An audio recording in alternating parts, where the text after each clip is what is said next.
माँ शारदे को नमन करता हूँ। बाबा गरीबनाथ की भूमि को साष्टांग प्रणाम करता हूँ। मंचासीन अतिथि, प्यारे बच्चे और प्रांगण में बैठे सभी अभिभावक और साथ ही यहाँ पे विराजमान सेव के युवा और पूरे विद्यालय परिवार से शिक्षण कार्य में संलग्न विद्यालय के अध्यापकगण, सबसे पहले तो मैं विद्यालय की इस पूरी टीम को बधाई देना चाहता हूँ, धन्यवाद देना चाहता हूँ, शुभकामनाएं देना चाहता हूँ कि इन्होंने इसके नाम के अनुसार कार्य किया है। इन्होंने विद्यालय के नाम में जो शिव शब्द है, जो अपने आप में संपूर्ण है, उसको बनाए रखते हुए आज के जितने भी कार्यक्रम थे उनमें भारतीय संस्कृति की झलक देखने को मिली। इस विद्यालय के नाम में ब्राइट शब्द है जो वेस्टर्न कल्चर को बताता है। उसको ध्यान में रखते हुए यहाँ पर विद्यालय में अंग्रेजी की शिक्षा दी जा रही है और अंग्रेजी एक ग्लोबल लैंग्वेज है जिसको सीखना आज की तारीख में हर व्यक्ति के लिए, हर बच्चे के लिए बेहद आवश्यक है। नाम में एकेडमी है। एकेडमी का तात्पर्य केवल एजुकेशन देने से नहीं होता। एकेडमी का तात्पर्य बच्चे के सर्वांगीण विकास से होता है, जिसमें सांस्कृतिक, खेलकूद, विभिन्न एक्स्ट्रा करिकुलम एक्टिविटीज़ को शामिल करते हुए बच्चे का विकास किया जाता है। और आज के बच्चों के जो कार्यक्रम थे उसमें ये सारी बातें प्रमाणिक हुई कि इस टीम ने बहुत मेहनत की है। Hats off to you principal sir and all faculties from this school. मैं यहाँ पे एक मुख्य वक्ता के रूप में बुलाया गया हूँ, तो मेरा फर्ज बनता है कि मैं थोड़ी बात बच्चों से करूँ और थोड़ी सी बात मैं अभिभावकों से करूँ, क्योंकि बच्चे चूंकि 10वीं क्लास और उससे छोटे बच्चे हैं तो ज़्यादा समझ नहीं पाएंगे।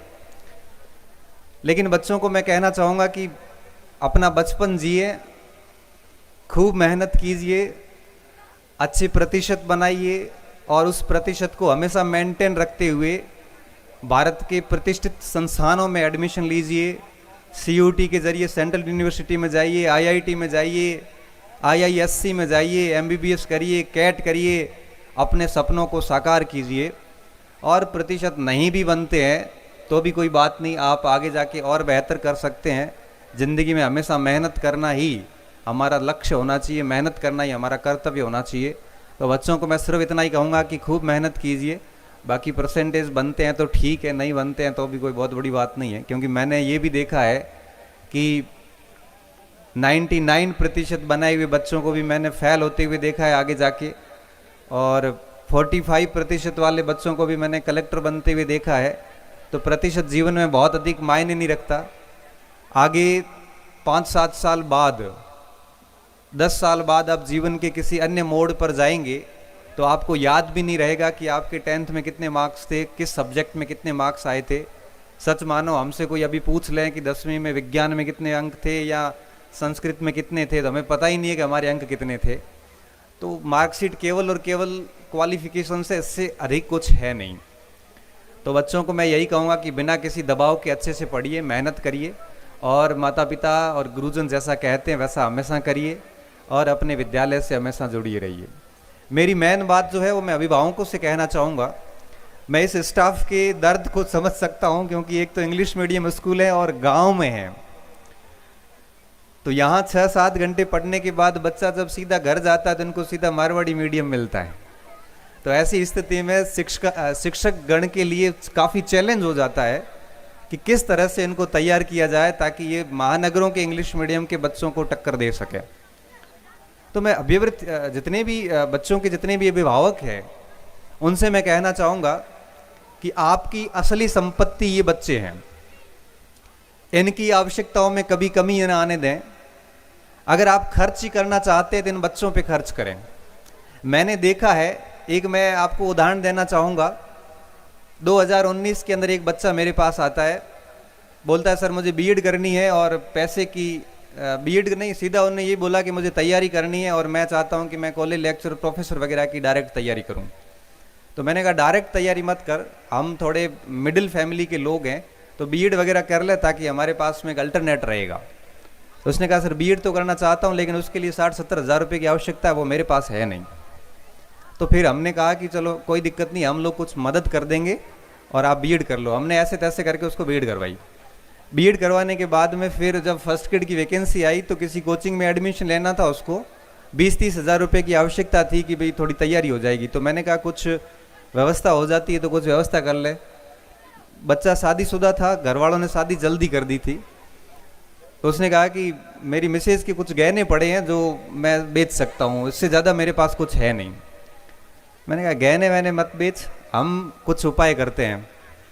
फिर मैंने ये बात किसी और को बताई तो उन्होंने कहा कि इसके घर की स्थिति इतनी खराब है नहीं जितना ये बता रहा है। तो मैंने उसको बोला कि पूछा कि स्थिति क्या है, तो कि पिताजी डोडे पीते हैं और भाई साहब है वो घर से अलग हो चुके हैं तो वो कुछ देते नहीं, और पिताजी डोडो में और उनके जो नशे पत्ते उनके महीने के 7-8 हज़ार रुपये आराम से खर्चा हो जाता है। मेरे मस्तिष्क में बात आई कि अगर ये व्यक्ति इस बच्चे के पिताजी और वगैरह जो घर में 6-7 हज़ार रुपये फोकट के खर्च करते हैं, अगर उसका एक हिस्सा बचा दे तो इस बच्चे को शिक्षा के लिए इस तरह से दर दर भटकना नहीं पड़ेगा पैसे के लिए। हालांकि उस बच्चे की हमने मदद भी करी और 2021 के अंदर वो स्कूल लेक्चरर के अंदर राजस्थान में अच्छी रैंक के साथ चयनित भी हो गया। बच्चा अच्छी जगह चयनित हो गया। तो मैं आप सभी अभिभावकों को कहना चाहता हूं कि अपने बच्चों को आर्थिक रूप से ऐसे मुंह उतारने की नौबत ना आने दें। बच्चे बाहर जाके बहुत ही नीचा फील करते हैं, इन्फीरियरिटी में रहते हैं, उनकी स्थिति इतनी खराब होती है कि बाहर जाके उनको पैसे मांगने पड़ते हैं। अगर आपका बच्चा अगर बाहर जाके पैसे की कमी के कारण अगर शिक्षा से वंचित हो रहा है तो मैं कहता हूं कि आपकी बहुत बड़ी असफलता है। हमने उस बच्चे को जन्म दिया है तो हमारा कर्तव्य बनता है कि कभी भी उसको वित्तीय ज़रूरतों से एक प्रकार से वंचित न किया जाए, उसकी हर ज़रूरत को पूरा किया जाए। इसलिए अगर आप खर्च ही करना चाहते हैं तो बच्चों पे करें। आप कितनी भी ज़मीनें ले लेना, कितनी भी फैक्ट्री खोल देना, एक नाट्य मंचन भी था बच्चों का, आप कितनी भी इन्वेस्टमेंट कर लेना, आप बड़ी बड़ी बिल्डिंग खड़ी कर देना, अगर आपका बच्चा सक्सेस नहीं है तो वो सारा धाराशाही हो जाएगा। हमारे मारवाड़ी में और राजस्थानी में कहावत भी है कि पूत सपूत तो काहे धन संचन, पूत कपूत तो काहे धन संचन। अगर पूत सपूत है तो धन संचित करने की आवश्यकता नहीं है, पूत अगर कपूत है तो भी धन संचित करने की आवश्यकता नहीं है, वो वैसे ही बर्बाद कर देगा। इसलिए मैं आप सभी को यही कहूँगा, अभिभावकों को, कि अपने बच्चों पे पूरा ध्यान दें, अपने बच्चों को ढंग से पढ़ाएं, उनकी वित्तीय ज़रूरतों को भले उधार लेके देना पड़े, उनकी वित्तीय ज़रूरतें पूरी करिए। मुझे अच्छे से पता है कि एक पिताजी ने मेरे कहने पे एक बच्चे को कोटा भेजा था डॉक्टरी के लिए, तो उसका भाई मेरे पास आया कि सर भेज तो रहे हैं, अगर नहीं हुआ तो। मैंने कहा तो का जवाब मत ढूंढिए, आप कोशिश कीजिए, कोटा की फीस भी 1-1.5 लाख से कम नहीं होती। मुझे बहुत अच्छे से पता है कि उसने गाँव के अंदर 2 बीघे ज़मीन बेच के 20-25 लाख की 2 से 4 लाख रुपए की व्यवस्था करी, और उस 2-4 लाख की व्यवस्था के बाद वो बच्चा जब कोटा जाता है, फर्स्ट अटेम्प्ट में उसका मेडिकल में डॉक्टर में सिलेक्शन होता है, और अभी वो बच्चा पीजी कर रहा है, और वो अभी कई ज़मीनें ले लेगा और घर भी बना दिया, कोई दिक्कत नहीं है। तो अभिभावकों से मैं कहना चाहूँगा कि अपने बच्चों की वित्तीय ज़रूरतों को कभी भी अधूरा ना रखें।